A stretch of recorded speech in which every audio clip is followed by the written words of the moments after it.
My Wizards. Let's break down the Wizards draft. What'd you guys think of it? First off, I like the Johnny Davis pick. Let's talk about that. Johnny Davis gives us a guy who can play point guard, shooting guard, and small forward. He's 6'6", okay? He can play three positions, and he was the Big Ten Player of the Year. You know, it's hard to score 20 points per game and still be able to hit, the three-point shot relatively easy. Like, he hit it relatively well, but he just needs to become more consistent and create better separation and get more ability off the bounce. But he's good athletically to develop like that, and he's extremely productive. He has size. He's 20 years old. He actually can come in and be a contributor, I think, day one. And I'm a type of player that I'm willing to bet on his improvement due to John Davis's competitiveness, toughness, and track record. And some people aren't a big fan of Davis as other players. He has a reliance of taking, shooting tough pull-up twos, which is difficult to do in the NBA. And he fits the roster really well as a team that needed more backcourt help with Bradley Beal, as we assume Bradley Beal's coming back. And I like the pick because he can play shooting guard or point guard, be your backup point guard, or he can even play in a spot some small forward if you wanted to run small ball. So I think that was a good pick on their point. Then they had what? I think they only had one more second round pick, and I thought it was a good second round pick.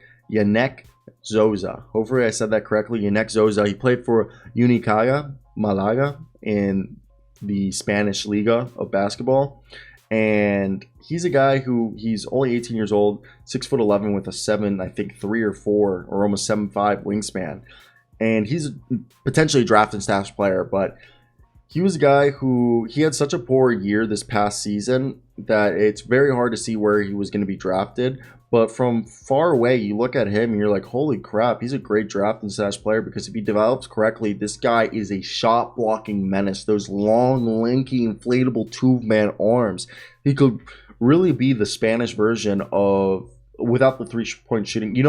Look at Chet Holmgren and his shot blocking ability. Zoza has the same ability. And a year ago, Zoza was actually projected as a possible lottery pick before his horrific season. Nonetheless, a lot of scouts are still very high on the Congolese teenager due to his ability to be a disruptive, switchable defender in the interior out and also be able to guard guards.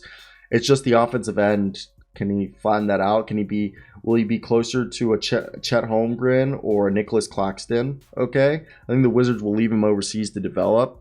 And he was a good pick because the other players available, Jabari Walker would have been cool, but I don't think they really needed anybody else. Justin Lewis would have been nice, or Dom Barlow, but I think Zoza was the highest upside that they could have got. I give him a B. Yeah, I think this draft was definitely a B. I'm not going to sit here and be like, oh my God, this was an amazing draft. Like, good for them. No, I think it was a solid draft. I'm not going to sit here and give Shepard, a great grade. I just think Johnny Davis was the right pick for us, for someone to come in now. There was Jalen Williams, but he didn't really. We have too many wings, I think.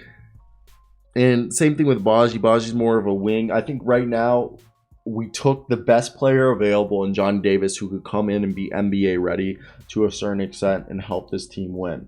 That's how I personally think, and I do believe,